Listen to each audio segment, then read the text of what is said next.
तो गाइस कैसे हैं आप सब लोग। तो शैंग्रीला की एपिसोड 49 के साथ हाजिर हो। तो लास्ट एपिसोड के एंड पे हमने देखा था कि हमारा शिमू जो होता है वहां पर टॉप 60 के ऊपर से एक लड़के को चैलेंज कर देता है, जिसकी वजह से जो रेफरी होता है वो भागता है वहां पर आता है और उसे कहता है लड़के कहीं तुम्हारा दिमाग तो नहीं खराब हो गया, रूल्स के मुताबिक तुम सिर्फ और सिर्फ अपने से 50 रैंक्स जो है ऊपर ही किसी को चैलेंज कर सकते हो और तुम यहाँ पर डायरेक्टली 300 लेवल्स को क्रॉस करके ऊपर जाकर टॉप 60 के ऊपर एक लड़के को चैलेंज करना चाहते हो, क्या तुम डिस्क्वालीफाई होना चाहते हो। तो इसके साथ ही दूसरा लड़का जो होता है वो कहता है कि नहीं सर, आप इसको यहाँ पर मुझसे फाइट करने दे, मैं इस बात की इजाजत देता हूँ। तो यहाँ पर देखो कि इस न्यूबी के अंदर इतनी कौन सी हिम्मत आ गई कि यहाँ पर आकर डायरेक्टली मुझे चैलेंज कर रहा है। मैं इसे दिखाना चाहता हूँ कि यहाँ पर कल्टीवेशन वर्ल्ड में एक दूसरे के साथ जो रैंक्स होते हैं वो कितने ज्यादा मायने रखते हैं। तो लगता है कि यहाँ पर जो मुझे चैलेंज कर सकता है और इसी के साथ ही वो अपनी तलवार निकालता है और कहता है कि लड़के चलो जल्दी से आ जाओ, देखते हैं कि तुम्हारे पास क्या है कि तुमने यहाँ पर मुझे चैलेंज किया। और इसी के साथ ही हमारा शिमू वहां पर अपनी गेल ब्लेड आर्ट की फाइनल फॉर्म को यूज करता है। जैसे वो उसके ऊपर स्ट्राइक लगाता है तो इसी के साथ दिखाते हैं कि वो सीनियर लड़का जो होता है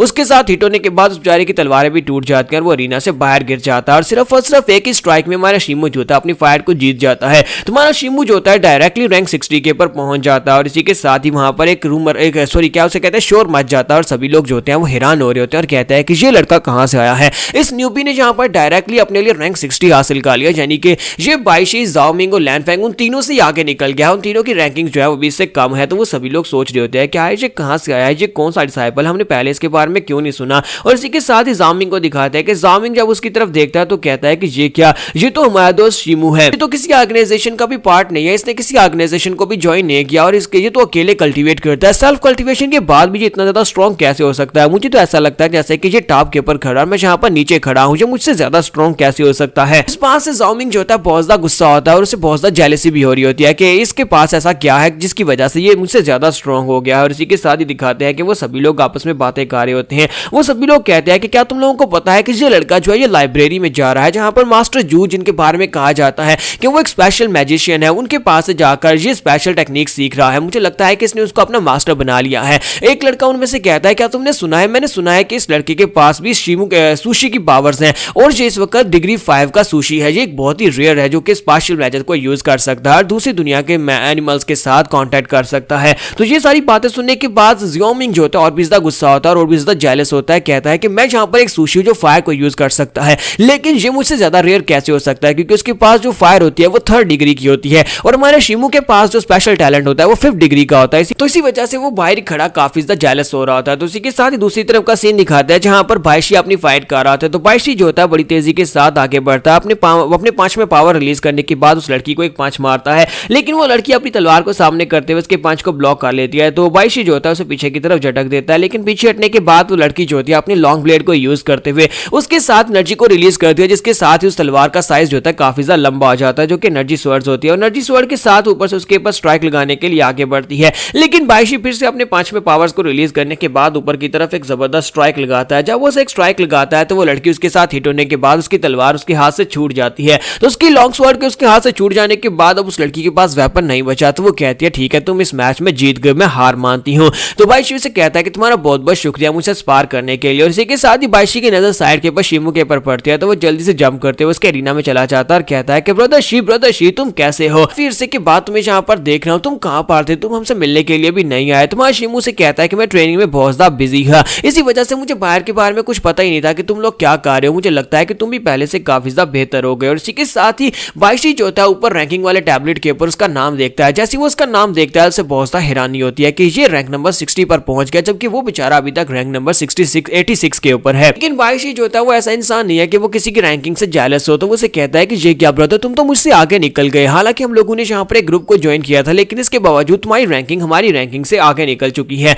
और साथ ही वो उसे कहता है कि ब्रदर शिमू मैं यहाँ पर तुम्हें चैलेंज करना चाहता हूँ, क्यों ना तुम यहाँ पर मुझसे फाइट करो। तो हमारा शिमू से कहता है कि हाँ मैं भी तो यहाँ पर कब से तुमसे फाइट करके देखना चाहता हूँ कि हम दोनों में से कौन यहाँ पर बेहतर है, लेकिन यहाँ पर फिलहाल के लिए मुझे तुमसे फाइट नहीं करनी क्योंकि कोई और है जो तुमसे बेसब्री से फाइट करना चाहता है। और इसी के साथ ही उसे कहता है कि वहां पर सामने देखो, वो उसे सामने की तरफ दिखाता है जहां पर लैनफेंग फाइट कर रही होती है। तो इसी के साथ ही हमारा शिमू उसके कान में सारी बात बता देता है कि वो तुम्हें लाइक करती है, इसी वजह से उसने तुम्हारे ओपोनेंट ग्रुप को ज्वाइन किया था, उसने कुकून के ग्रुप को ज्वाइन कर लिया था ताकि उसे रिसोर्सेज मिल सके और वो स्ट्रॉन्ग बन सके। उसने खुद ये बात उससे कही थी कि वो तुमसे फाइट करना चाहती है। तो इसी के साथ उसकी फाइट को दिखाता है कि लैनफेंग जो होती है वो अपने ओपोनेंट से फाइट कर रही होती है, लेकिन वो बड़ी आसानी के साथ उसके अटैक्स को अवॉइड कर रही होती है। और दूसरी तरफ से वो लड़का जो होता है जबरदस्त जबरदस्त पंचेस का बैराज यूज करता है, वो उसके ऊपर बहुत सारे पंचेस मारता है, लेकिन साथ ही हमारी जो लैंड फैंग होती है अपनी ब्लड लाइन की पावर को यूज करती है। जब वो ब्लड लाइन की पावर को यूज करती है तो वहां पर बीच से निकल जाती है और उसके पीछे चली जाती है। उसके पीछे चले जाने के बाद वो लड़का जो होता है वहीं पर हैंग हो जाता है,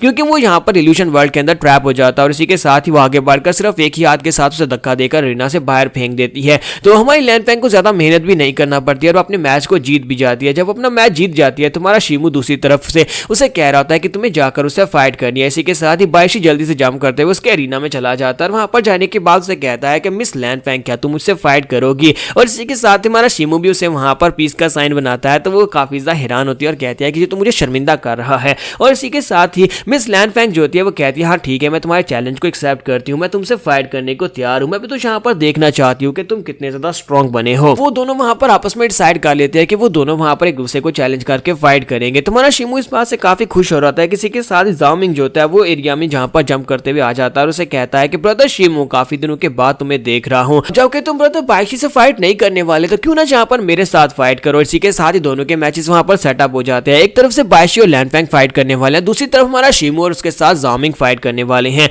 तो बाइशी जो था वो लैंड फैंग से कहता है कि तकरीबन 6 महीने गुजर चुके हैं, आखिरी बार जब हम लोगों ने फाइट की थी उस वक्त तुमने तकरीबन मुझे हरा ही दिया था। तो वो कहती है लेकिन अफसोस की बात तो यह है कि उस वक्त हम लोग देख नहीं पाए थे कि विनर कौन है, लेकिन आज यहाँ पर डिसाइड हो जाएगा कि हम दोनों में से विनर कौन है। तो बाइशी कहता हाँ क्यों नहीं, मैं चाहता हूँ कि यहाँ पर इस बार कोई भी हमारे मैच में इंटरफियर नहीं करे और कोई कर भी नहीं सकता जब तक हम लोग यहाँ पर अपनी फाइट को खत्म नहीं करते। तो लैंड फैंग उसे कहती है हाँ क्यों नहीं, मुझे लगता है कि 6 महीने में तुमने भी अपने आप को काफी बेहतर बनाया होगा, देखती हूँ कि तुम यहाँ पर मेरी ब्लड लाइन का तोड़ कैसे निकाल पाते हो। और सबसे पहले वो जंप करते हुए उसके ऊपर अटैक करने के लिए आगे बढ़ती है। जैसे ही वो उसके ऊपर जाकर अटैक करती है तो ब्रदर बाइशी जो होता है अपने बाजू सामने करते हुए उसके अटैक को ब्लॉक करता है। तो इसी के साथ ही लैंड फैंग पीछे की तरफ बढ़ती है, फिर से बड़ी तेजी के साथ आगे की तरफ बढ़कर उसकी तरफ आगे बढ़ी होती है। लेकिन जैसे ही हमारा बाइशी जो होता है अपने पांचवें पावर को रिलीज करके उसे पंच मारने लगता है, वहीं पर वो उसके बाजू के ऊपर जो बेल्स होती हैं उनको खनखनाती है, जिसकी वजह से आवाज निकलती है और साथ ही उसकी ब्लड लाइन की पावर एक्टिवेट होती है। और इसी के साथ ही हमारा बाइशी जो होता है वहीं पर हैंग हो जाता है। जब वो हैंग हो जाता है तो लैंड फैंग उसके अटैक करके उसे पीछे की तरफ गिरा देती है। तो ये देखने के बाद उसका कुकुन जो होता है वो बहुत ज्यादा खुश हो रहा था, जबकि उसके ग्रुप के जो लोग होते हैं वो हैरान हो रहे होते हैं कि यहाँ पर इस फाइट को ये कैसे जीत पाएगा।